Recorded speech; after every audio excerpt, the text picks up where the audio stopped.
Good morning, everyone. My name is Mary Ann Dickinson. I'm President and CEO of the Alliance for Water Efficiency, and we're very pleased to be offering you this webinar this morning, partly in celebration of Smart Irrigation Month. And the topic today is explaining outdoor water use restrictions. So we're very glad you've joined us this morning, and we're looking forward to a great webinar with some terrific speakers. Just by way of instructions, for those of you who may be new to us, who have not been on a webinar with us before, I wanted to go through a couple of instructional items. This webinar will be 60 minutes in length. We have accounted for between 10 and 15 minutes worth of questions, so there'll be lots of opportunity for you to question the speakers with any issue of concern to you. The audio, if you're hearing my voice, you have already figured it out. It is either through your landline or cell phone telephone, or through a computer microphone and speakers or handset on your computer. You have two different options that you can click in GoToWebinar to get your audio. So if you're not hearing my voice, at least hopefully you'll see the screen and can figure that out. We mute our webinar phone lines so that the participants don't have to be really quiet. We find that because we record the webinars, we like to remove the background noises of telephones and other sidebar conversations and coffee cups and papers rattling. That way it's a clean recording for those of you who want to listen to it later. So you will all be on mute, but that doesn't mean you can't participate. There is a dialog box in GoToWebinar that has a chat function which enables you to type in questions all throughout the webinar. To access this chat box and the navigation controls for GoToWebinar, go to your upper right-hand corner of your screen. There will be a little orange rectangle with a white arrow. If you click on that, it'll open up the box and you'll see the area where you can type your question, and Jeffrey, our webinar organizer, will be reading the questions roughly in the order that they come in. We'll group a few questions that are similar, but basically they'll be read as they come in. So you can feel free to type throughout all of the speakers' presentations if there are questions that you have. We will do all of the questions at the end. It's just more straightforward to handle the questions at the end. That way we don't shortchange any of the webinar speakers of their time. So the purpose of this webinar today is to discuss the topic of irrigation restrictions and to learn from the conservation experts that we have assembled today about the basics of the restrictions, what the options are that are available to water supply managers, and how to maximize the savings from this efficiency measure. We've offered this webinar as a special free webinar because of the drought emergencies that we're seeing all across the country, particularly in the West and in California. We know the drought restrictions are being discussed quite heavily in policy and regulatory arenas, so we thought this was something that we could do as a special public service to offer a lot of you information that you might not otherwise get. We know that there are some of you on the webinar who are not now members of the Alliance for Water Efficiency, and we hope you'll consider after this webinar joining us and benefiting by the information that we routinely make available to our members in this vein. So today this webinar will cover not only the type of irrigation restrictions that we see out there, what are the restrictions during drought versus on a permanent basis. We're going to feature two very successful restrictions examples, Frisco, Texas, and Valencia, California. And we're going to discuss considerations for design, enforcement, and evaluation of restrictions and the savings that they are potentially achieving. So we hope you will find this webinar helpful. At the end of the webinar, we'll feature the contact information for the speakers so that you can contact them later should you wish. So the webinar speakers that we have today include Amy Vickers, who's president of Amy Vickers and Associates and the author of the Handbook of Water Use and Conservation, the Bible that all of us have been using for quite some time. We also have Gary Hartwell, who's the Director of Public Works for the City of Frisco, Texas, and Matthew Dickens, who's the Resource Conservation Manager for Valencia Water Company. They will be the speakers who will discuss their particular experiences today. So at this point, I'd like to turn it over to Amy.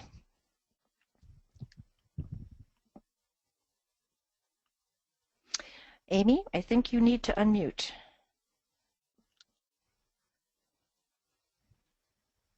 We still are not hearing you.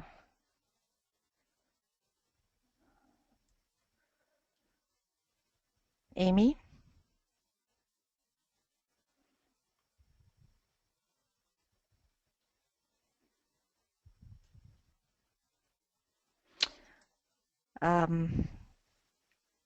We seem to have a technical glitch here.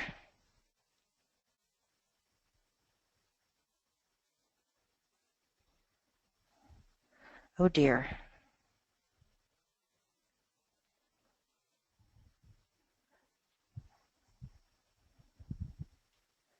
We have lost our first speaker. Oh my. Maybe while we're getting Amy back on, because she clearly has missed, there's an audio problem in a connection.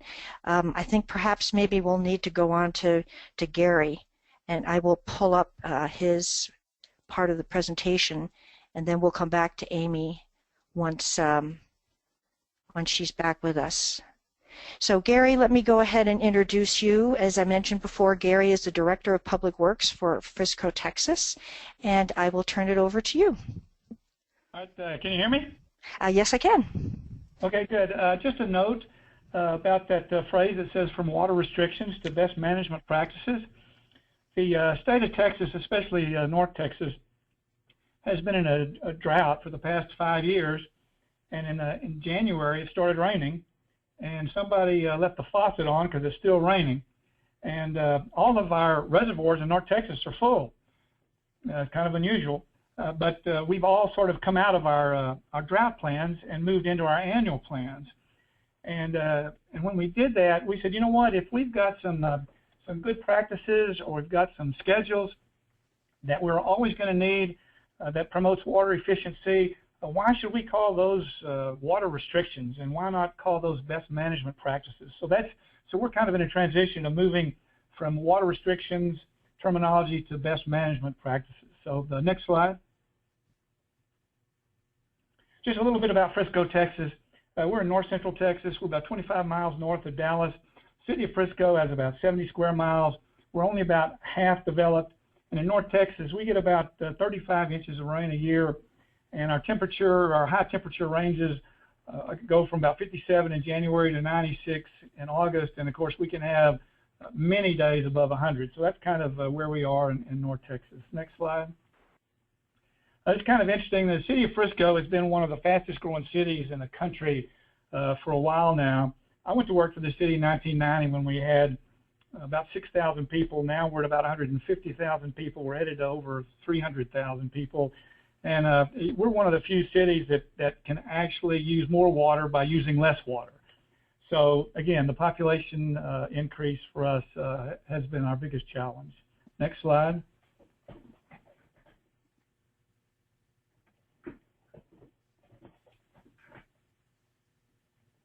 Yes, we have some unique characteristics. Again, like I mentioned, our rapid growth, and with that rapid growth comes a lot of water usage. It comes with a lot of water system expansions. And the one thing that's happening in Frisco is because of the competition between builders, all homes come with automatic sprinkler systems and fully landscaped yards. And the last thing that builder does before he leaves is he turns on that irrigation system to come on 7 days a week. So that's our biggest challenge. And again, you can see some of our sports venues here in Frisco. Next slide. Typical water usage for us, we have about 50,000 water customers, and we're predominantly residential. That shows about 63% residential, and everything else is just a smaller piece of the pie. Next slide. I wasn't real sure where to put this, but I guess this is as good a place as any. This shows our annual gallons per capita per day. It goes back to 2000 through 2014, and you can see that in 2000, that the first few years of 2000 through 2005, we were hovering right around 300 gallons per person per day. We began to implement programs, and you can see in 2014, over on the right-hand side, we've actually dropped that down to 148 gallons per person per day, which we think it's almost a 50% reduction. We think our water education program has been a big part of that. Next slide. Our biggest problem in Frisco is our excessive use of the automatic sprinkler systems. Here are some of our water violations: watering hard surfaces, water flowing away from property, systems in need of repair, watering during rainfall, or watering when temperatures approach freezing. So those are the issues that we concentrate on. Next slide. The state of Texas requires all retail suppliers and wholesale suppliers to have an approved water conservation plan and a drought contingency plan. Our water conservation plan, we call it our water efficiency plan because we really don't like to use the word conservation because sometimes that can mean sacrifice. But anyway, our water efficiency plan runs year-round unless we're in drought restrictions, and it's kind of based on daylight saving time. It's also based on what our needs are in Frisco. Our drought contingency plan is essentially based on our water supplier, which is the North Texas Municipal Water District. There are 3 drought stages, and you can see some of the information there. And again, we've just come out of our drought. Next slide. So just a little information about our water efficiency plan. And we found that the more simple we can make it, the better. And so our headline, and it has been this headline for the last 5 years, is just simply to keep your sprinkler system turned off until it's needed. And I'll share with you how we decide when it's needed. And so we say you can water once a week if it's necessary, and do that on your residential trash day. We have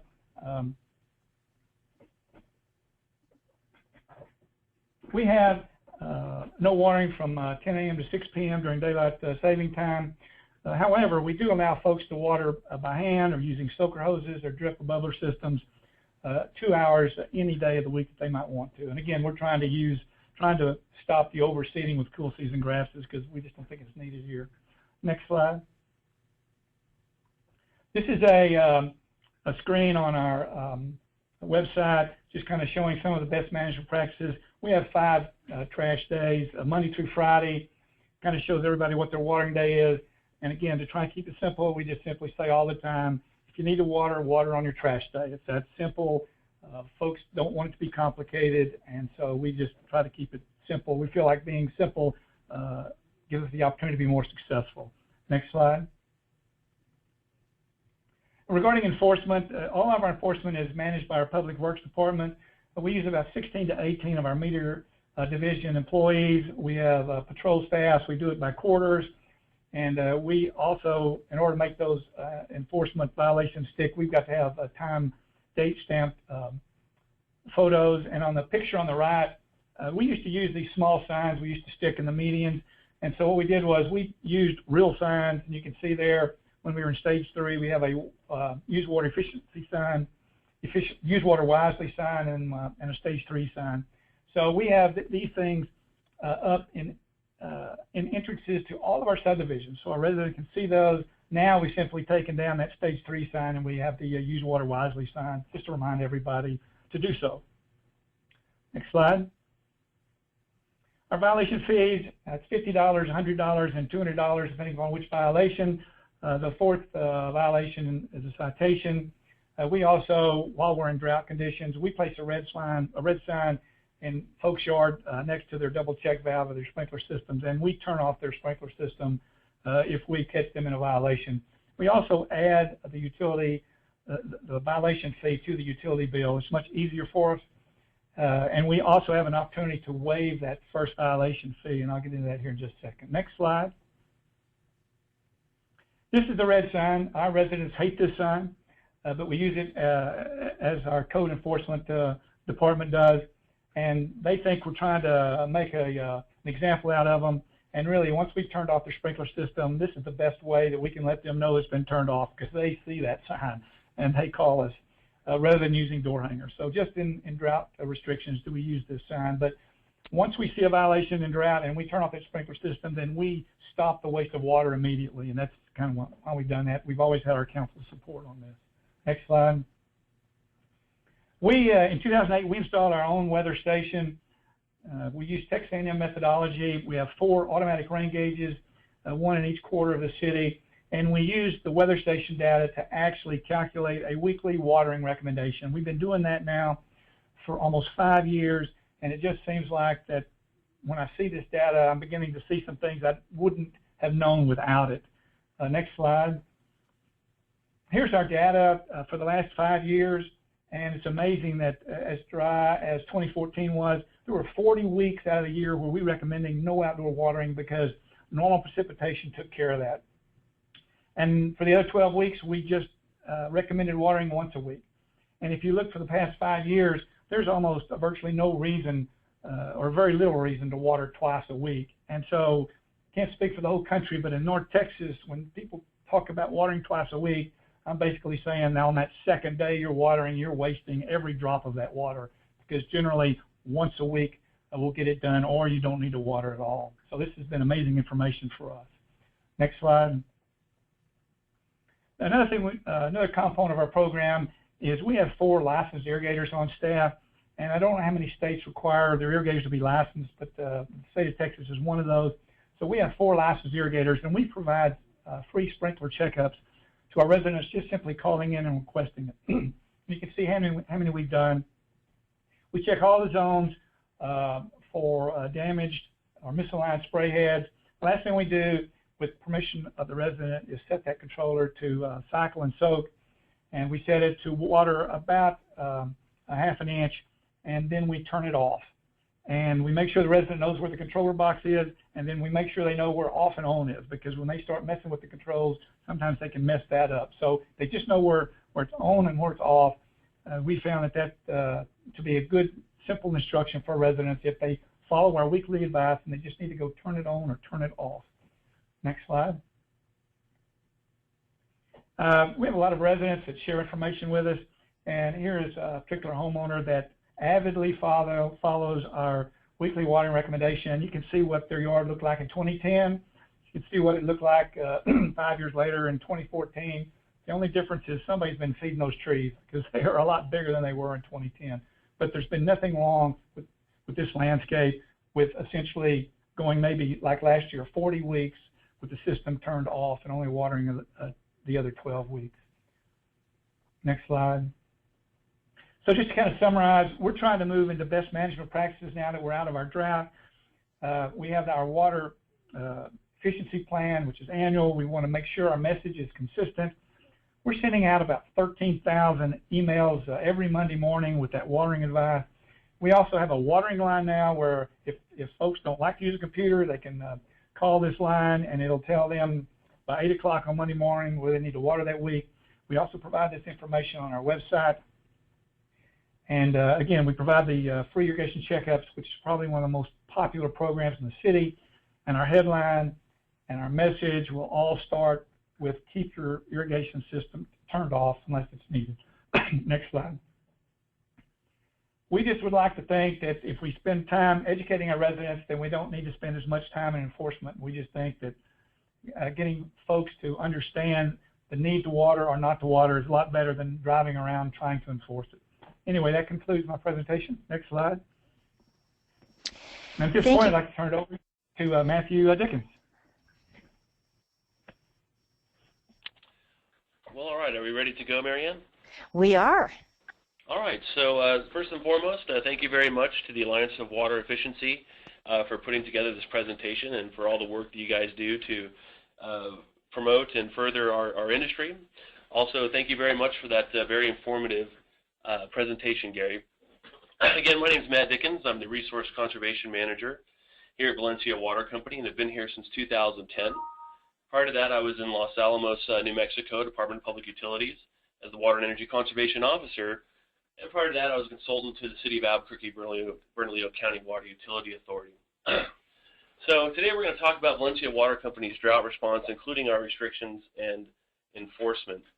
We're going to discuss about Valencia Water Company, our DRIP plan, or the Drought Response Integration Plan, Our education efforts, the Year Drought Report and the Drought Report online utility tracking tool, as well as valley-wide and statewide outreach, our 2014 and 2015 restrictions, our drought response results, next steps, and conclusion. Next slide, please. So about Valencia Water Company. First and foremost, Valencia is an investor-owned utility located in beautiful Southern California in northern Los Angeles County. We have approximately 118,000 residents with 30,000 connections. Annual sales, about 9.2 billion gallons. Half of our water comes from the State Water Project water system, as well as the other half comes from our aquifer system locally. We are partners with the WaterSense promotional partner, the Alliance for Water Efficiency, the California Urban Water Conservation Council, and the Santa Clarita Valley family of water suppliers. We're very active in the water use efficiency and conservation realm. Next slide. So our drought response integration plan, DRIP 2014, shortly after the Governor Brown's January drought declaration, Valencia Water Company came together with customer service staff, operations staff, and our public relations consultant and started to develop a high-level plan to incorporate our current conservation efforts into a drought response. And so the high-level goals included achieving a 20% voluntary reduction compared to 2013 as stated in Governor Brown's drought declaration. Of course, we wanted to leverage, strengthen, and expand our current efforts, implement conservation best practices similar to those mentioned by Gary, as well as the goal to achieve long-term savings as well as short-term conservation. We wanted to expand our outreach efforts. In essence, we wanted to educate folks about the drought. So in essence, our drought response integration plan included education, employment of devices and widgets and programs, and evaluation to determine their success. Next slide. So that changed pretty quickly in 2015 when the Department of Water Resources here in California updated us that the reservoir system was 50% capacity and our snow reservoir system was at 4% capacity, or virtually zero. The governor declared a 25% mandatory statewide conservation standard.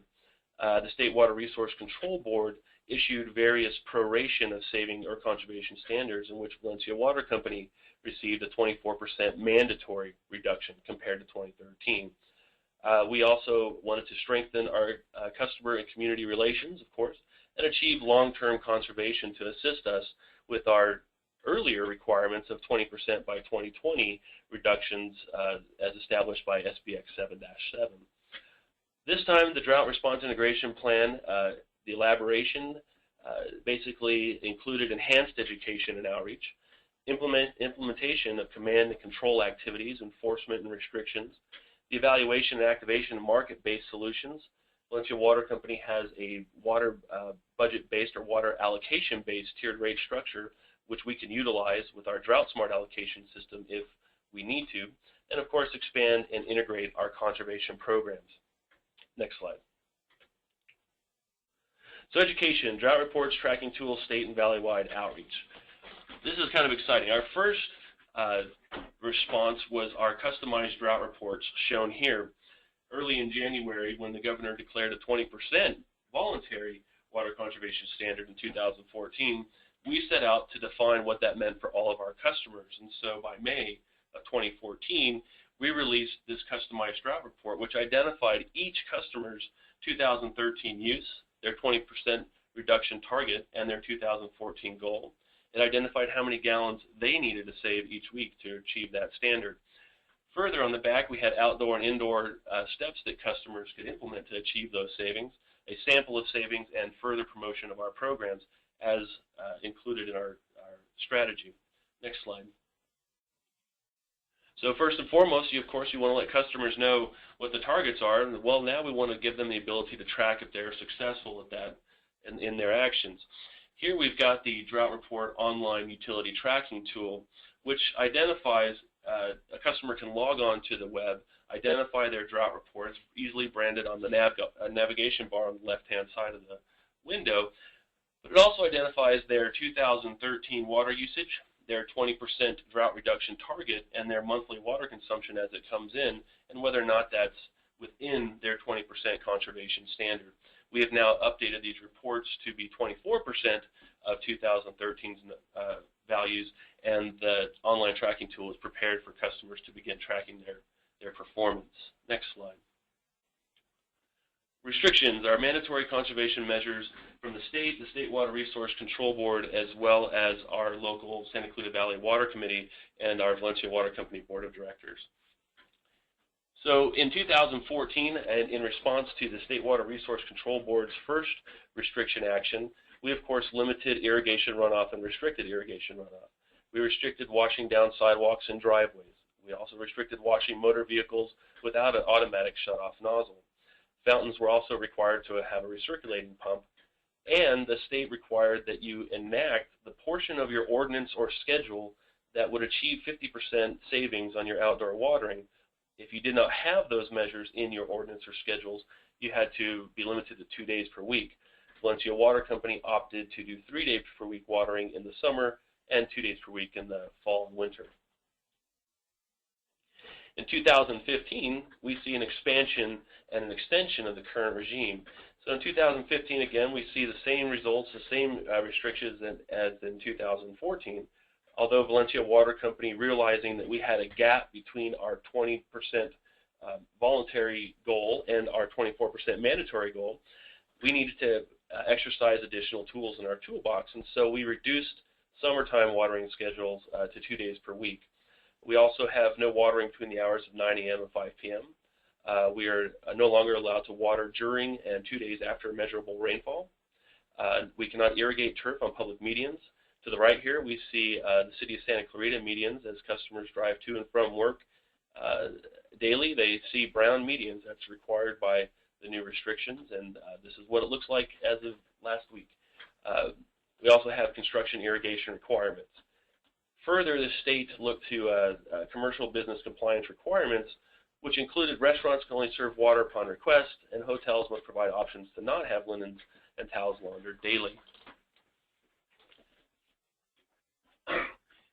What I've shown here is Valencia Water Company's response to the drought restrictions, as well as the education and messaging efforts. Here we look at January 2014 through June of 2015, and we see on the primary axis we have gallons, and on the secondary axis we have change in percent. The dotted line across the center there, that means the same as 2013. What we notice here is that we went from 31% over our 2013 values down to 33% through June 2015. Of course, one benchmark is that we had to achieve 24% savings compared to 2013's usage. But if you look at where we started, that's truly a 60-some-odd% change, or 50% change in production from where we started. Next slide. Oh, I guess in essence, we saved 1.7 billion gallons of water. Thanks. This slide right here, I chose to demonstrate the savings in percentage, but I wanted to line that up with some key dates here. So first and foremost, in January 2014, we see the governor declared a drought declaration and 1 to 20% voluntary conservation. We immediately saw a decrease from 31% over to 9% below in March of 2014. Then we had some weather conditions that impacted us, and that's when Valencia Water Company released in May of 2014 our customized drought reports. We saw savings immediately, positive consumer response. Then in July and August 2014, State Water Resource Control Board issued their first round of restrictions. We saw even further reductions with 9%, 15%, peaking at 16% below in September. Followed shortly by October and November, we saw signs of drought fatigue, where customers were getting a little less responsive to what efforts we had. But then, shortly following that, we had significant precipitation, where we saw a 43% reduction in December's water production. That 43% alone let us have an average of the last quarter of greater than 20% savings. But after the rainfall subsided, it got warm and dry here in Valencia, and we went back up to 11.6% savings. And then, of course, in May, we had a reverse spring. However, we had a new round of State Water Resource Control Board restrictions and local restrictions, and now we've had 2 months, 30% sustained savings. For the first reporting month, which was June 2015, our customers saved 33% compared to 2013's levels. It's a pretty big shift. Here we're looking at some drought response results in terms of minimum and maximum production days. In 2013, we had a minimum production day of 27.4 acre feet, a maximum production of 140. That has shifted to 25.5 in 2015, minimum production day, to 105 in our maximum production day. Basically, our peak production decreased 11% in 2014 and 25% year-to-date in 2015. So significant impacts on our system and obviously some successful responses. Next slide. So our next steps are to, of course, continue measurement and verification, including enforcement of our restrictions and evaluation of the success of our response and our efforts. We want to evaluate and prepare additional tools. Our Drought Smart Allocation would allow us to use our Water Smart Allocation and tiered rate structure. Of course, we could amend the tiered bandwidths and also eliminate our outdoor watering allocation if that was required. Also, we want to implement additional restrictions and measures if we need to, of course. On July 13th, we are preparing to conduct a system-wide inspection. We notified our customers that we were going to be coming around every street in our service territory on July 13th with the goal to provide as much lead time and education as possible, but also to let customers know that action needs to be taken because every street will be visited by Valencia Water Company staff come July 13th. We are planning to deploy online courses where customers will receive a $20 credit on their water bill to attend this workshop, as well as learn about conservation programs offered by Valencia Water Company. And we're planning to coordinate neighborhood conservation fairs and demonstrations. We have looked at our data relative to 2013. We have determined that there are clusters in our system where there's a larger percentage of customers who have increased their water consumption by a certain volume. So we're looking to target those neighborhoods to try to provide additional education and outreach. Next slide. So before we close, I'd like to hear if Amy is back online. Amy, were you able to resolve your audio issues? I am back on. Can you hear me, Marianne? Yes, I can. I will Wonderful. Go back to your slides. Wonderful. Thank you, everyone, for your patience. I had a little bit of a glitch. I have a computer that's acting up, so we had to change. Great. Well, thank you again, Marianne and Jeffrey Hughes and everyone at the Alliance for pulling together this webinar, and I enjoyed hearing Gary and Matt's presentation.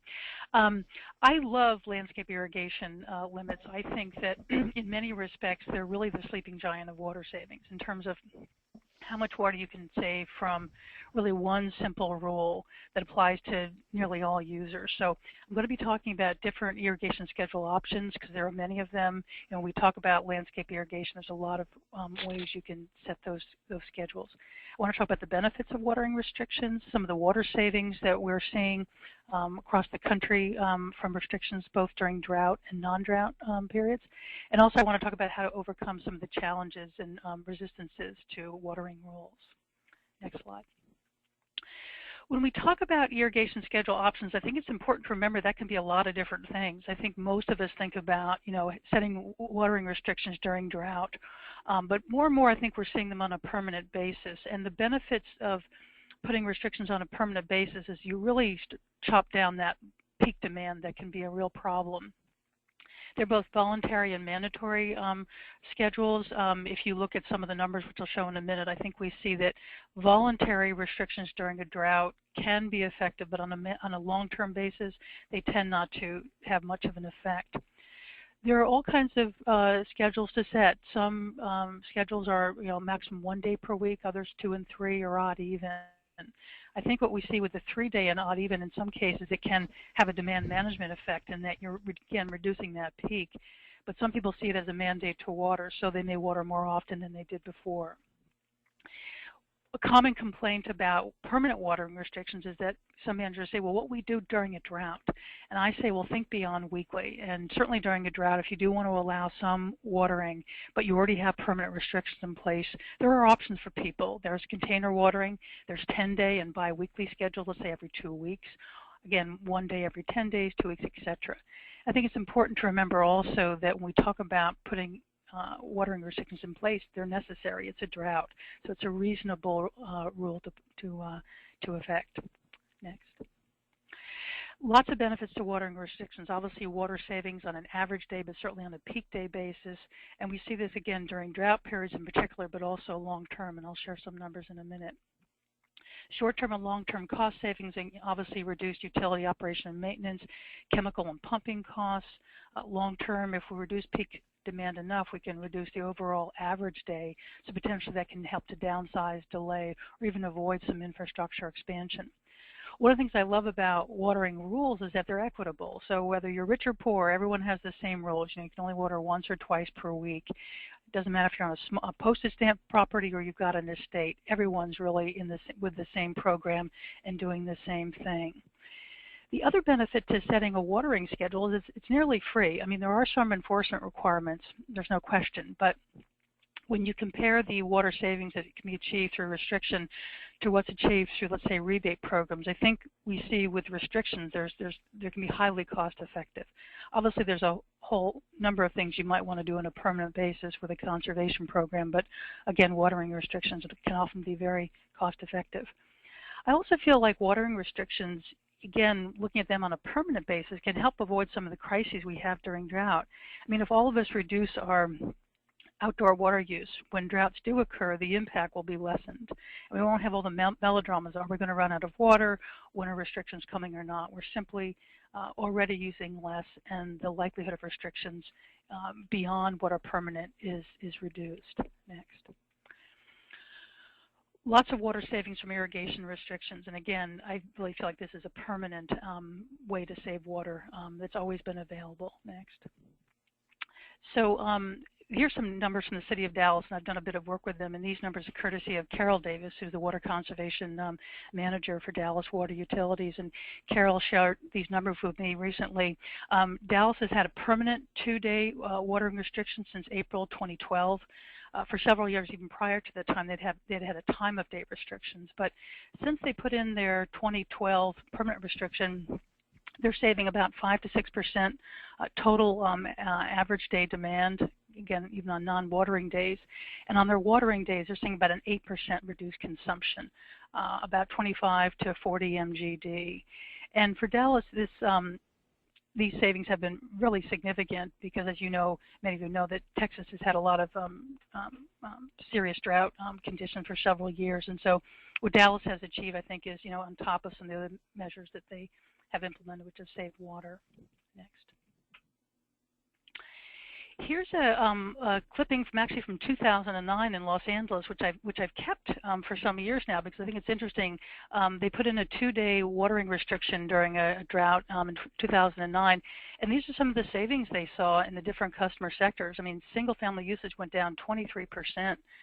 Compared to the base year, multifamily 11%, commercial, industrial, commercial is about 15%, but municipal and government buildings about 29% savings. So it really shows, at least certainly on a drought basis, how restrictions can really reduce demand significantly in some cases. And again, this was several years ago, but I think it shows again the potential going forward. Next. This is an interesting study from the University of Colorado, now more than a dozen years old, but they looked at 8 cities that put in various drought restrictions in Colorado during a drought around 2002. And it was interesting that, they saw the voluntary restrictions really didn't save very much. 2 cities saved about 3%, but others saw an increase in water use, which, again, this is just one example, but I think it does speak to that notion that voluntary doesn't always work. Every 3rd-day schedule, they saw about a 14% savings during those drought months, and then the mandatory 2-day per week schedule, about a 30% savings, but the once-a-week schedule, about a 53% savings, which is interesting because what Matt was saying earlier, they saw about a 50 to 60% savings. That's similar to what Colorado saw, again, about more than a dozen years ago. Next. This is another study. Again, it's old, but I think it's worth bringing forward. Done about 10 years ago in Florida by John Whitcomb, but yeah, they looked at about a half a dozen or so communities. The first set went from 7 to 2-day per week restrictions, and they saw outdoor water use reduced anywhere from 11 to 19%. And then looked at 6 other communities that went from 2 to 1 day per week restrictions, and they saved about 9 to about 20% water savings. So again, older studies, but this shows, we have some history here in the water savings that have been achieved from these various restrictions. Next. I think it's useful to put outdoor water use in perspective. This is a study that was done by Aquacraft a few years ago looking at single-family water use in various regions and counties in California. And what I did with the data that Aquacraft pulled together is I looked at single-family water use, and I pulled out the average indoor use, which we know now is roughly about 55 gallons per capita per day. So I pulled that out of the average GPCD for some of these regions that you see, and my gosh, you look at the outdoor GPCD, it's anywhere from about 45 to nearly 80% for some of these communities, and this speaks again to the whole issue of how much water do we really need, particularly during a drought. Clearly, our indoor use is essential, but when we look at that outdoor component, it's discretionary. And this is where I say, again, putting in reasonable limits on how often families and businesses and such can water can make a huge difference in reducing outdoor demand and total demand. Next. This is actually clipping from late last year in Porterville, California, in the Central Valley, and I just found it so interesting because here this woman, she literally has run out of water, and many people are in this situation now in the Central Valley. And a number of communities do have restrictions, but when you start teasing out each one, in some cases they may be down to the 1 day per week restrictions, but some of them actually are on 2 and 3 day per week watering schedules, which I would argue in a severe drought really isn't much of a restriction at all. And so, I think this dish really, shows that when we talk about watering schedules, we're not always talking about the same thing, but that there's a real difference in whether you've got a 1 day per week or a voluntary, et cetera. So again, I want to emphasize that point in looking at schedules. Next. I'm sitting here in Amherst, Massachusetts, and actually here in New England we're a bit dry, but we actually have a number of communities now that every summer put in mandatory watering restrictions, and you can see right now we've got a couple dozen that have mandatory restrictions. And we go to the next slide. It's one of these communities is Billerica, Massachusetts, and it's interesting how they set their I believe they've got a 2 day per week restriction, that's right. Billerica sets their schedule that if their average residential GPCD goal was met, which is a maximum of 65 gallons per person per day in a home, then they won't put on the restriction. But if it's not met, then they will put in the 2 day restriction. So I think that's an interesting way to do it, is that it's just sort of a basic rule. Again, if we're using water efficiently, you can water, but if we're not, we're going to automatically bring that on, and the community knows that. Next.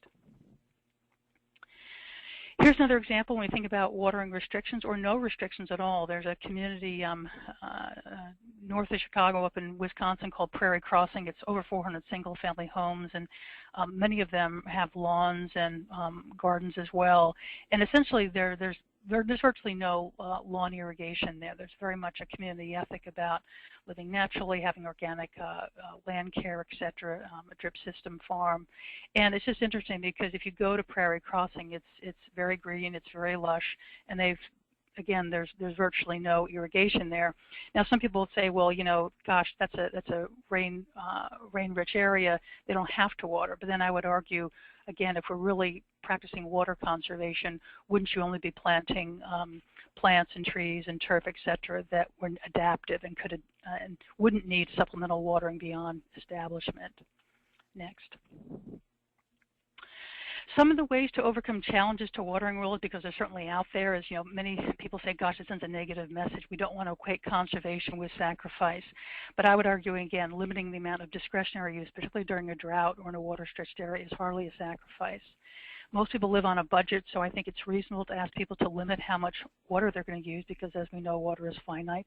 We have all kinds of rules about setting limits on usage for safety and other good reasons. Some people say, well, we can't have a schedule because smart controllers and moisture sensors, work more efficiently at delivering water. But many controllers and sensors can be programmed to comply with mandatory day restrictions. And the problem is, if you start allowing variances for smart controllers, you're going to undermine your ability to enforce, because if some people are watering because they've got a smart controller when others aren't, it's virtually impossible to enforce schedule. Religious objections. Some say, well, gosh, you know, the watering day is on my day of religious observance. Well, again, that's where a programmer can take care of that. And irrigation schedules are not mandatory. You don't have to water on the day that you're allowed to.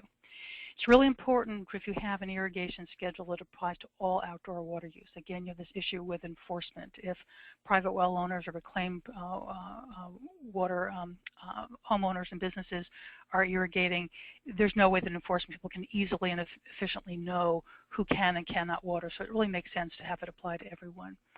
Newly planted turf and landscapes, I think it's important to have signage with a permit showing that you know, the property is under establishment, but that watering will not go on forever. So again, people don't call in complaints. Next. Utility resistance to mandatory restrictions. You know, I think historically we see them as you know, an option of last resort. I think underlying all this is that utilities are concerned about losing revenue. They need money from their ratepayers to pay the bills, to capital infrastructure, et cetera.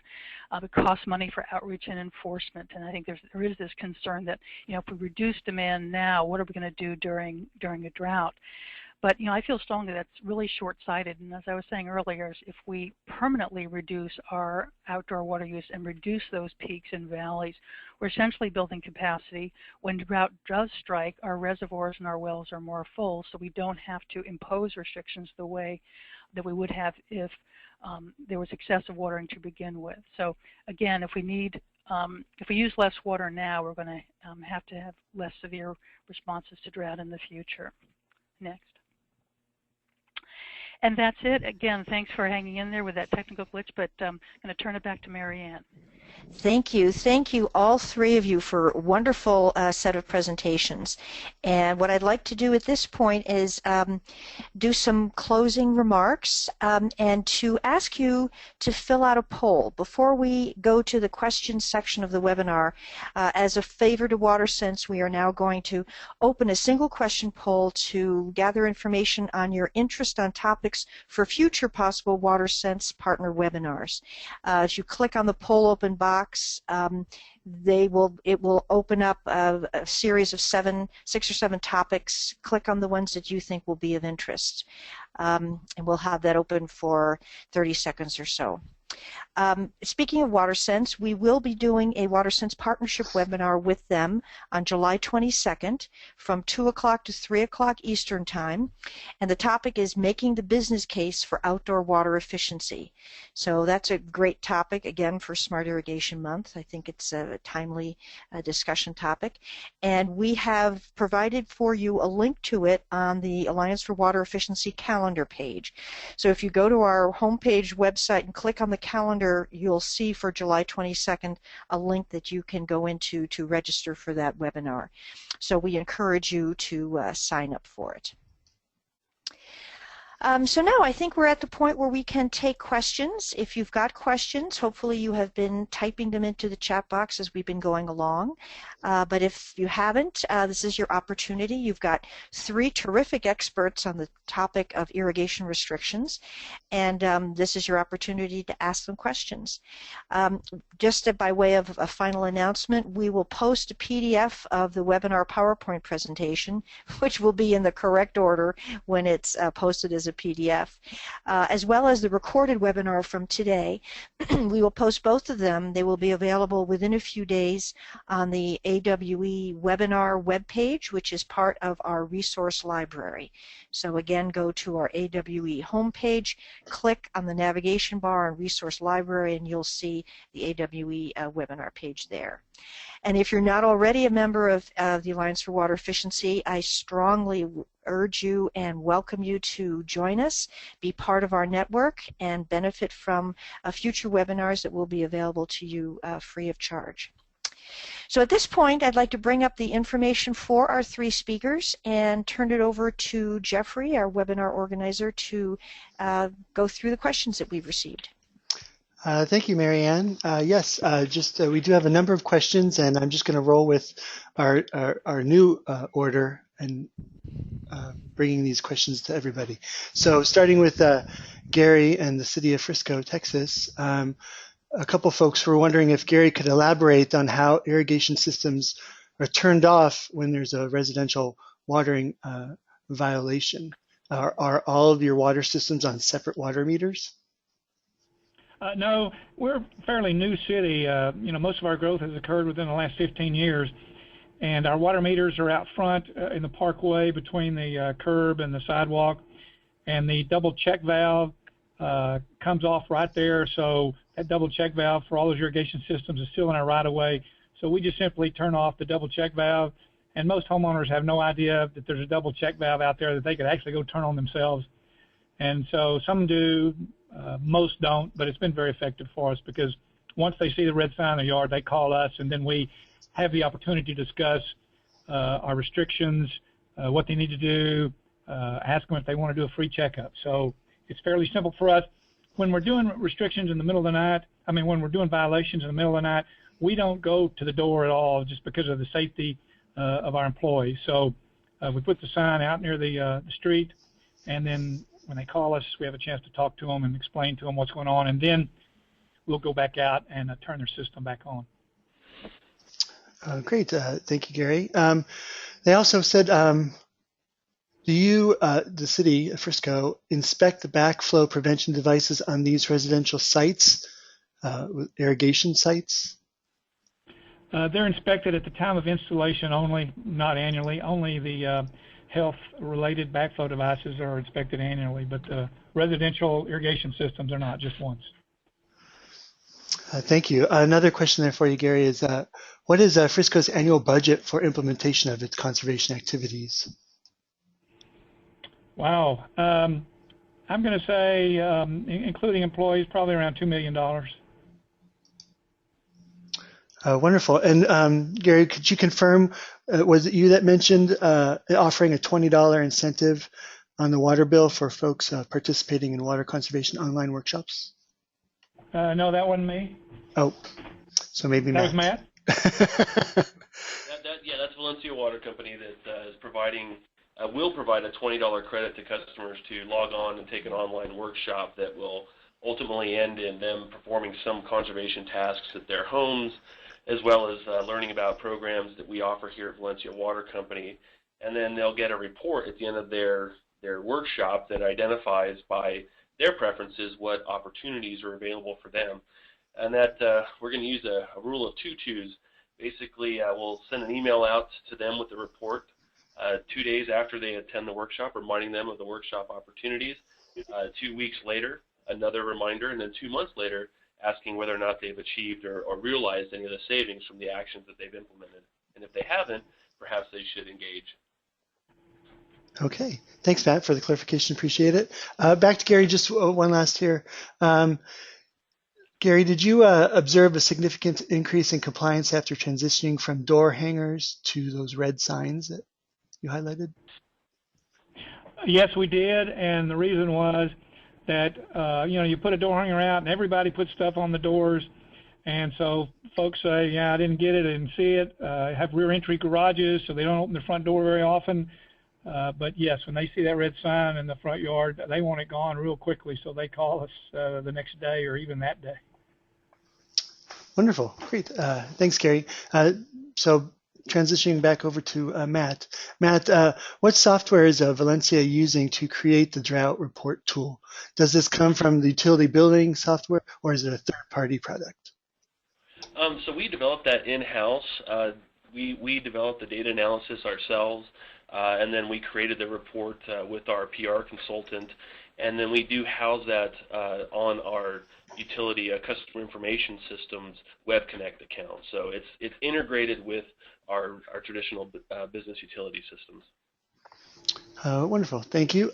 Someone did ask if maybe, Matt, you could translate your production numbers into gallons or millions of gallons for Valencia. And maybe that's not something you do right here, but you could provide to me and I can note that in the presentation before we post it. But I just wanted to note that out loud. So okay. Next question is, roughly what percentage of Valencia's total revenue requirements is attributable to conservation programs?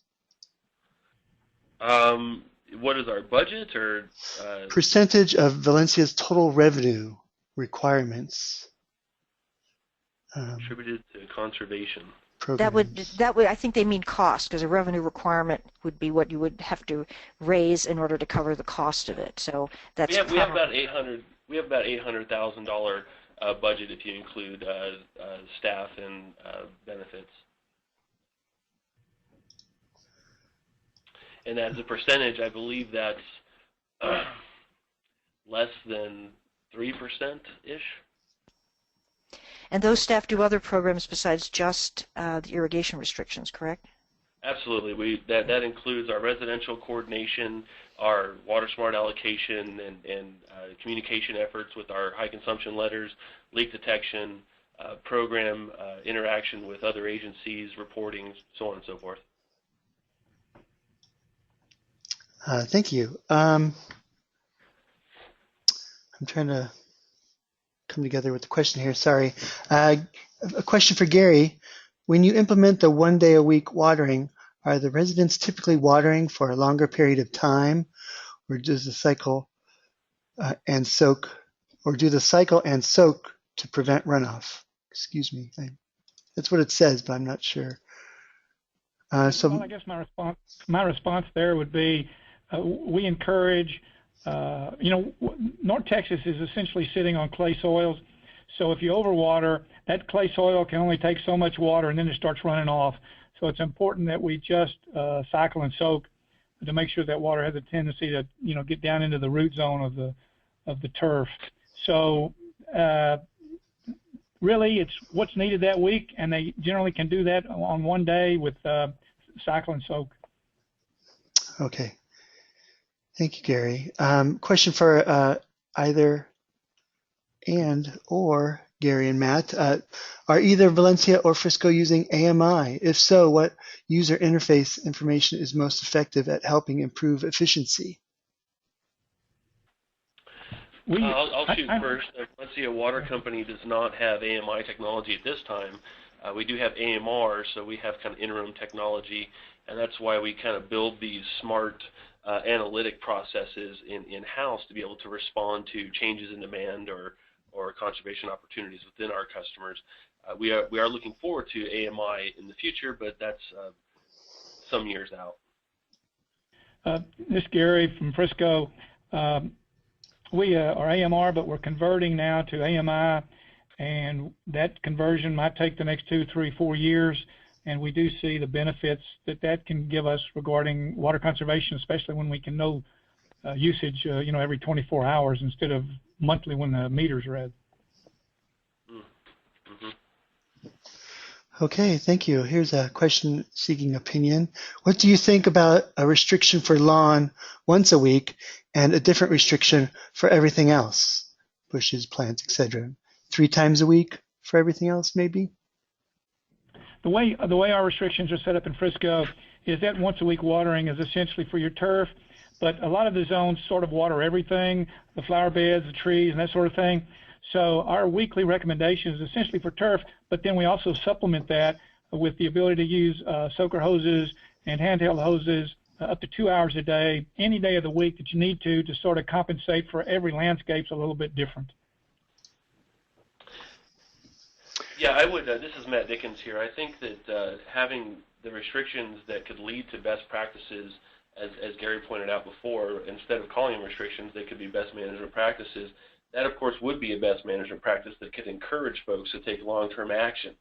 The problem is that it's tough to communicate multiple variations, and so the more simple you are with your communication, the easier it is for customers to grab on, and also the easier it is to deal with enforcement. But I do think long-term that we're going to get to the ability to have mixed messages to different customers with different conservation requirements. Thank you. To the speakers generally, how did speakers address challenges relating to communicating and enforcing exemptions for high efficiency irrigation, drip systems, steam rotor sprinklers, applicable for agencies that are leery of overreaching their conservation goals and creating revenue impacts? This is Amy. I would just add, having worked with some systems in Massachusetts, Florida, and Texas, that have put in restrictions, It's a slippery road when you start allowing a lot of variances because, I think Matt and Gary were talking about this. You get into enforcement issues. If you can do one thing here but something else over there, how do your enforcement agents enforce the rule? And, I think the other problem you have is that, residents in particular notice what their neighbors are doing. So, if they feel like, if they know this is the day you can't water, but they see someone, let's say, watering shrubs because that's allowed, I think that creates confusion. So, I'll be interested to hear what Matt and Gary might want to add on that. But I think the simpler the rules are, the better, because people know what they can and cannot do on their day. Yeah, I agree with that, Amy. Okay, wonderful. Thank you. Again to all three. Have you all seen an increase in disinfection by products to go along with water restriction conservation efforts? In Frisco, we've had no problem with disinfection. We just sort of operate our system so that we move water through our system as rapidly as possible, and we've not had any problem with disinfection. Yeah, Matt Dickens here at Valencia. We're in the same boat. We haven't had any of those issues. We still have a very strict water quality testing regimen, and the water quality seems to be testing at normal levels. So conservation at this point with 30% reductions seems to be having fairly minimal impact, if any. So just to follow up, this is Marianne, you're not finding that you have to flush your system more because your customers are using less? That's right. We don't. Yeah, no, we have not. We have routine flushing. We have routine flushing that's going to occur no matter what, because you have dead-end mains that are required by the state to be flushed. And so, but there hasn't been any additional flushing, not really due to any of our restrictions back when we were on the drought, in the drought. Thanks. Same here. And I would think that there wouldn't need to be, it's kind of like being on a winter schedule. You don't have to do more flushing in the wintertime, usually, for most systems at least. So I can see why the question was brought up, but I have never heard of a problem either. Wonderful, thank you. To the speakers, what do you think about irrigation with a watering device not prohibited or restricted when necessary for retail and wholesale nurseries, bowling greens, or golf course to continue to operate? We have some restrictions on our golf courses. A lot of our golf courses are on private wells. They're on reclaimed water. So our restrictions are primarily focused on our distribution system. But we do encourage we don't want our restrictions to significantly impact our businesses. And so as long as they can keep the tee boxes green and the greens green, then we're okay with that. I would say, usually when you look at nurseries and businesses that must use water, they're on a different schedule or sometimes no schedule. I do think this is a changing terrain, though. I was noticing, I think it was a month or so ago, there were demonstrations in California. People were complaining, why are you telling me to take a shorter shower when some of these estates and golf courses are using so much water? So, again, often golf courses, nurseries, and et cetera, do have different rules that apply when there are permanent or drought restrictions. But I think particularly for golf courses, because again, that's seen as a somewhat discretionary use, I think there's going to be more pressure on them to either comply with the rules that apply to everyone else or to really prove or document that they are efficient irrigation users. So here in Valencia, they of course have the same restrictions, although they are both on our golf courses are on either independent wells or recycled water systems, and so they have certain requirements, technical requirements. But we do find ourselves working with both the golf courses and the nurseries to convert all to non-turf application spray systems to drip irrigation where we can through our high-efficiency landscape irrigation upgrade measure or helium rebate program that offers 25 cents per square foot to convert to drip irrigation. So we find folks using this as an opportunity to say, we want to stay in business. We're open for business, but we want to do it with water use efficiency. So we're good with that in terms of building relationships rather than, of course, they're under the same rules, but we want to build relationships with all of our customers, including golf courses. Wonderful. Thanks, everybody. This is directed to Gary. We did irrigation timer audits for 1 year, but found minimal reductions in water use for those participating customers. How has Frisco measured the effectiveness of their irrigation system audits? What we do is when we go out to do one of our free checkups, we look at the control settings and can compute just how much water they're using based on that setting. And then after we've done the checkup of all the zones, and then we go back and we reprogram it, then we can compare the two, and that shows us the water savings from their original setting to what we've set it for during our checkup. Thank you. A general comment question. Southern California has made a tremendous commitment to turf reduction programs. Can you compare the effectiveness of this to short-term water restrictions? Sure. This is Matt here. So we're kind of new with our turf replacement programs that are run by Castaic Lake Water Agency here. We see a lot of folks that are taking advantage of that program, and their water savings per customer is somewhere down to the tune of 20, 30 or more %, where that's kind of in line with what we're seeing across the system. So there's obviously some the static noise, I guess the general background noise out there is 30%, so it's really kind of tough to determine how much of that would have been achieved anyway. However, we also have to look at the long-term picture, not just the immediate short-term picture. If folks turn to deficit irrigation today, then as soon as conditions in their mind have reached the normal or have returned to a perceived normal, then we're going to get back to inefficient irrigation practices. And the nice thing about the landscape, of course, replacement program or the lawn replacement programs is folks are making those long-term changes, which are going to contribute to that long-term goal. So we have short-term goals, immediate water savings, but if we can get long-term action, that's going to be our primary focus.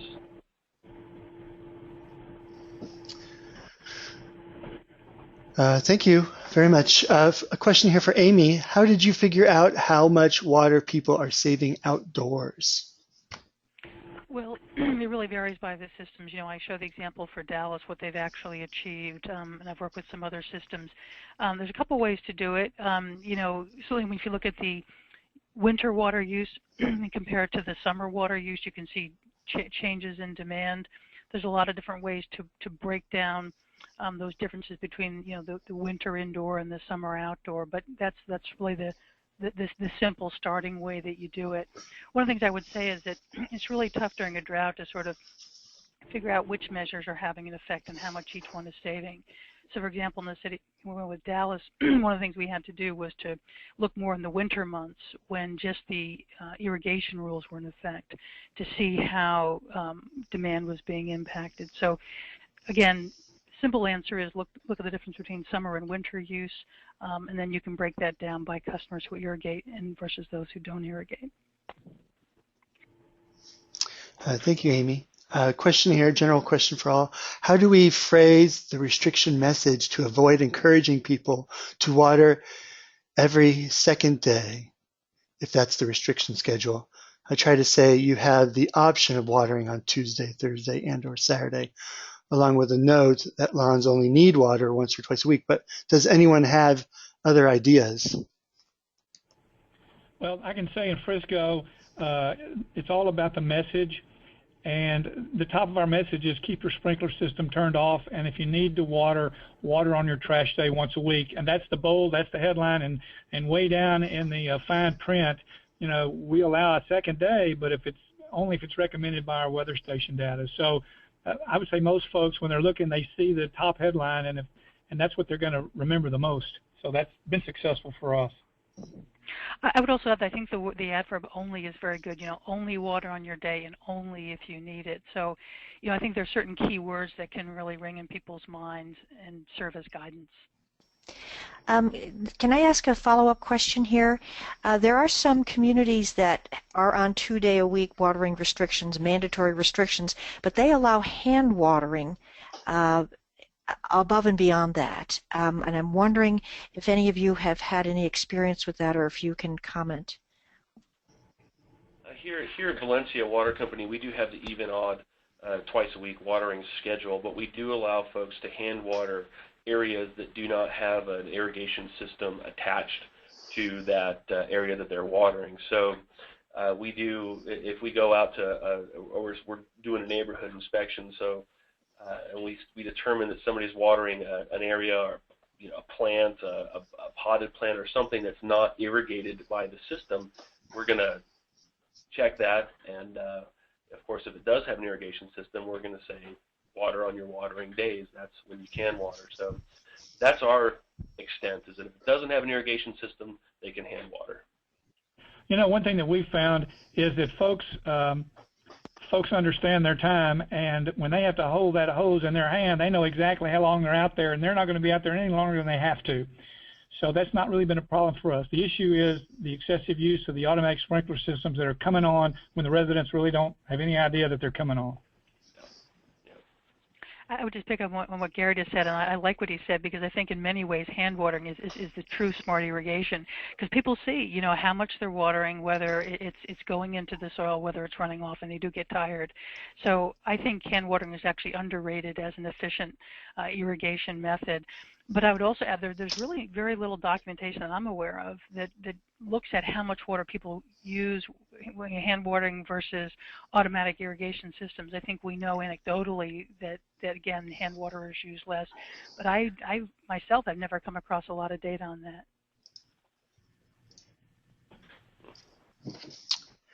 Okay, wonderful. Thank you. Kind of a comment question here. Water rules are equitable? ? They seem to punish the efficient irrigator by requiring the same reduction from them as from those who have not been, or excuse me, who have been inefficient. Does this not encourage people to be inefficient when there are no restrictions? I'll jump in. I guess I'm not completely sure I understand the question. I think, obviously if people have been watering a lot, and let's say 2-day per week restrictions are put in, they're going to have to ramp back their behavior compared to people who are already, watering just a little bit. So, in my mind, again, irrigation restrictions bring everyone to the same place. You can look back and say, well, some people had an advantage before, or not. But again, I think if everyone has to abide by the same rules, then I feel that's an more equitable system than letting people do whatever they want when we have a limited resource that can't accommodate everyone's wants. I think the question may be referring to a % reduction that would be required, and it would look like it would be on top of people who had already been conserving. But I think in the restriction case, we're just talking about time of the week of watering and not a % reduction from any individual customer. Right. Well, certainly, in communities where they have water budgets, I know that has been an issue.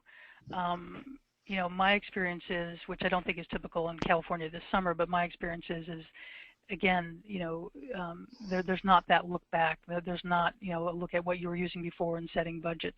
It's where we're going now, and everyone has to abide by the same rule. Yeah, this is Ben. I think that Valencia Water Company, we've had that discussion with a lot of folks. We had to have the drought discussion with everybody, and we know that that's going to capture in that net, so to speak, folks who have been early adapters or have participated in our programs historically. So they do ask that question of why do I need to save an additional 24%? And our response is that we have folks that can save water both at the drops to the gallon level, and that we recognize that those who have participated in efficiency measures historically are going to have drops to save. There's no perfect system out there, so to think that we can't save anything would be a pretty poor message. I've yet to run into a house that's perfectly efficient. Or any system that's perfectly efficient.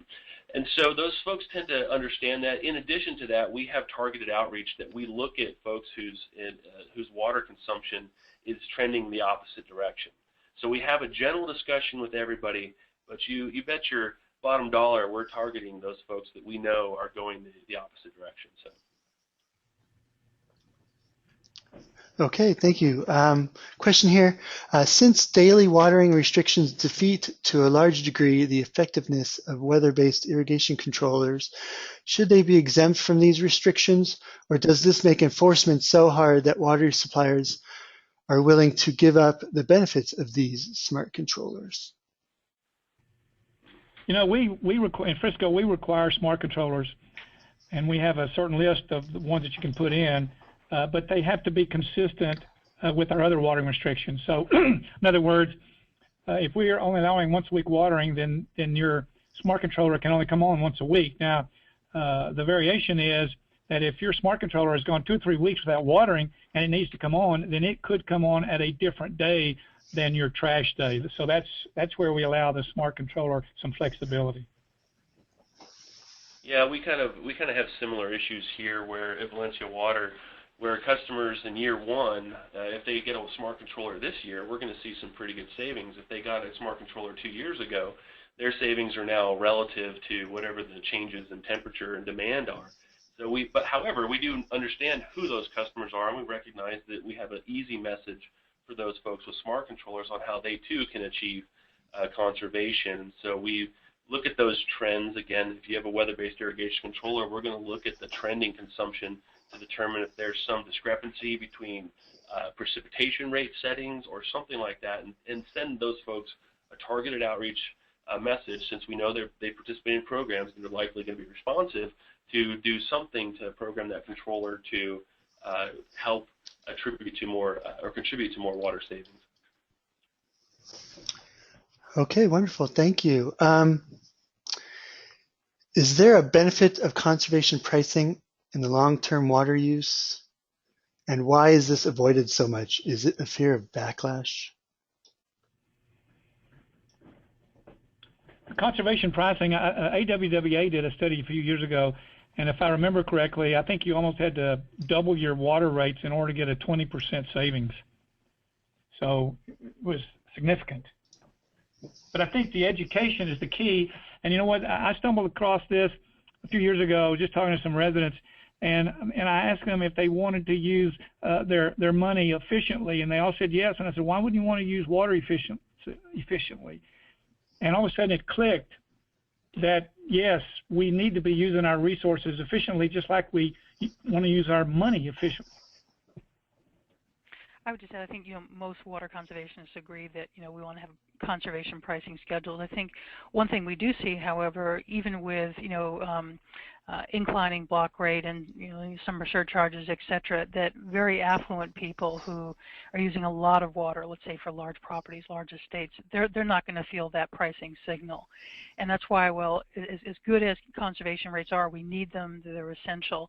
That's not the only way to ensure that outdoor water use goes down, and that's where I think restrictions are so important, because again, some people are price immune, and it doesn't matter what you charge for water, they're still going to use as much as they want. And again, this goes back also to the equity issue. Again, whether you're rich or poor, whether you can afford high rates or not, by putting in an irrigation schedule that everyone has to adhere to, we're all playing by the same set of rules.